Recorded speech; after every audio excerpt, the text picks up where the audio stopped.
Good morning everyone. आज की हमारी वीडियो का टॉपिक है 5 फैक्टर मॉडल ऑफ पर्सनालिटी, व्यक्तित्व का पंचकारक सिद्धांत। इस सिद्धांत को पंचकारक सिद्धांत इसलिए कहा जाता है क्योंकि इसमें 5 कारक होते हैं। ये 5 कारक हैं: openness to experience, conscientiousness, extraversion, agreeableness, neuroticism. आइए अब हम इनका डिटेल में अध्ययन करते हैं। व्यक्तित्व का पंचकारक सिद्धांत पॉल कोस्टा और रॉबर्ट मैक्रे ने दिया। ये दोनों आइजेंक के साथ मिलकर व्यक्तित्व के कारकों के ऊपर रिसर्च कर रहे थे, तो कुछ बातों को लेकर आइजेंक के साथ इनके मतभेद हो गए और इन्होंने अपना एक सिद्धांत दिया 5 फैक्टर मॉडल ऑफ पर्सनालिटी, जिनको बिग 5 फैक्टर्स या बृहत पंचकारक 5 कारक या पंचकारक कहा जाता है। इन कारकों को विभिन्न भाषाओं में जो व्यक्तित्व को वर्णित करने वाले विशेषण या एडजेक्टिव्स होते हैं उन पर रिसर्च करके और उनमें से सिर्फ 5 कारकों को छांटकर प्रस्तुत किया गया है। और ये कारक कौन से कारक होते हैं? Patterns of thought, feelings and behavior that is relatively permanent across the individual's life span। ये वो कारक होते हैं जो पैटर्न्स होते हैं किनके, थॉट्स के, विचारों के, फीलिंग्स के, भावनाओं के और व्यवहार के जो पैटर्न्स होते हैं जो व्यक्ति के लाइफ के अंदर लाइफ में रिलेटिवली परमानेंट होते हैं, यानी जल्दी से बदलते नहीं हैं। वो पैटर्न्स होते हैं बिग 5 फैक्टर्स। और ये बिग 5 फैक्टर्स कौन कौन से हैं ये हम देखेंगे। फर्स्ट है ओपननेस टू एक्सपीरियंस, अनुभवों के लिए खुलापन। दूसरा है कॉन्सेंटियसनेस, कर्तव्यनिष्ठता या अंतर्विवेकशीलता। तीसरा है एक्स्ट्रावर्जन या बहिर्मुखता। चौथा है एग्रीएबलनेस या सहमतिशीलता। और 5वां है न्यूरोटिसिज्म या तंत्रिकाता। इनको याद करने का एक तरीका है जिसको हम न्यूमोनिक्स कहते हैं इसका, कि एक छोटे से एब्रीविएशन से हम इसको याद कर सकते हैं। OCEAN, ओशियन की स्पेलिंग हम याद कर लेंगे तो हमें ये 5 जो फैक्टर्स हैं वो याद हो जाएंगे। अब इन 5 फैक्टर्स की हम डिटेल स्टडी करेंगे कि ये होती क्या है। फर्स्ट है ओपननेस टू एक्सपीरियंस, अनुभवों के लिए खुलापन। इसमें 2 डायमेंशंस बनाई गई हैं। इस डायमेंशन पे, इस कारक पे जो अधिक अंक प्राप्त करने वाले या उच्च अंक प्राप्त करने वाले व्यक्ति होते हैं वो कल्पनाशील होते हैं, उत्सुक होते हैं, नए विचारों के प्रति उदारता और सांस्कृतिक क्रियाकलापों में रुचि लेने वाले होते हैं, साहसी, असामान्य विचारों वाले और जिज्ञासु होते हैं। दूसरा है कि ओपननेस टू एक्सपीरियंस पे, अनुभवों के लिए खुलापन जिनमें कम होता है, यानी इस कारक पर कम स्कोर प्राप्त करने वाले व्यक्ति अधिक परंपरागत व पारंपरिक दिलचस्पियां रखने वाले, सादे, ईमानदार व स्पष्टता को पसंद करने वाले, कल्पना व अमूर्त विचारों को समझने में कठिनाई इनको होती है, ऐसे व्यक्ति ये होते हैं। 5 कारकों में से दूसरा कारक है कॉन्सेंटियसनेस, कर्तव्यनिष्ठता या अंतर्विवेकशीलता।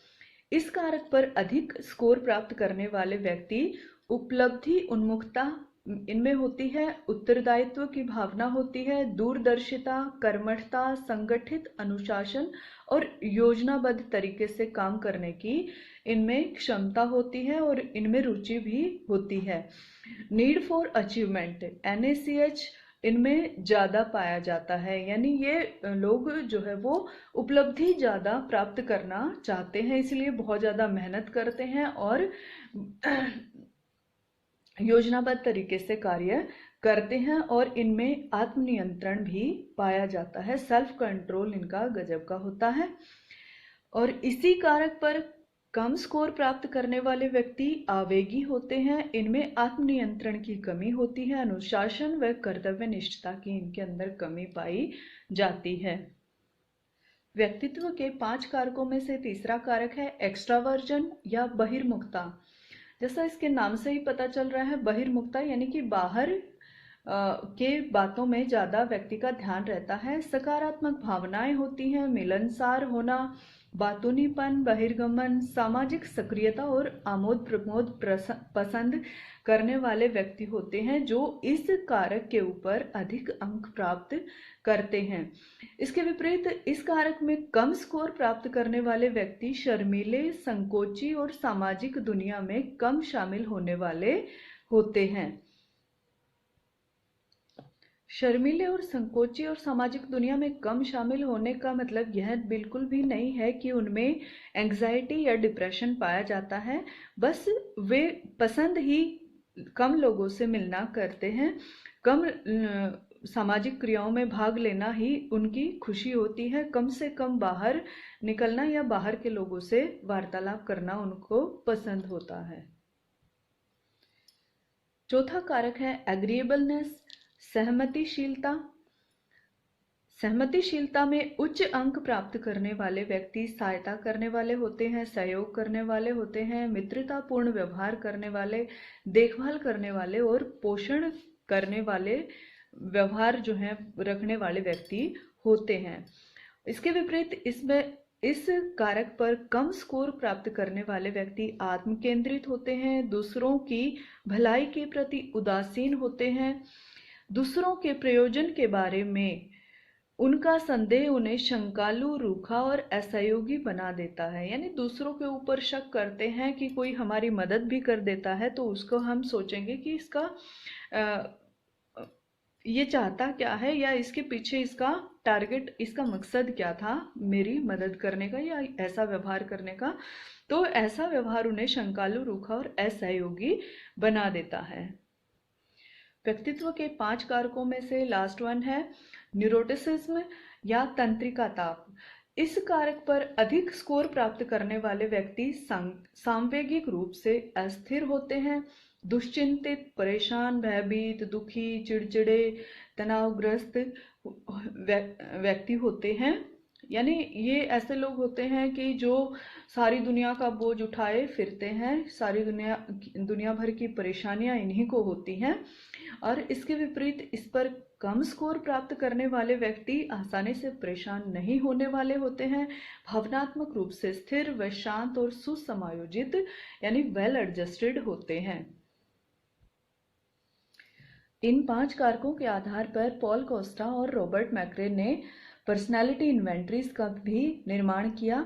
उनकी फर्स्ट इन्वेंटरी थी नियो पर्सनालिटी इन्वेंटरी। जैसा इसके नाम से ही पता चल रहा है, नियो एन न्यूरोटिसिज्म, ई एक्स्ट्रावर्जन, ओ ओपननेस। न्यूरोटिसिज्म, ओपननेस और एक्स्ट्रावर्जन और ओपननेस 3 कारकों का मापन करती है जिसको नियो PI बोला जाता है। इसके बाद इन्होंने रिवाइज्ड नियो पर्सनालिटी इन्वेंटरी का निर्माण किया जिसमें नियो यानी कि ये तीनों और उसके साथ में एग्रीएबलनेस और कॉन्सेंटियसनेस का भी अध्ययन या जो मापन है वो किया जाता था। व्यक्तित्व के क्षेत्र में पंचकारक मॉडल यानी कि 5 कारकों का मॉडल एक बहुत ही इम्पोर्टेंट मॉडल है। इसमें विभिन्न संस्कृतियों के लोगों के व्यक्तित्व को समझने के लिए यह मॉडल जो है वो बहुत उपयोगी सिद्ध हुआ है।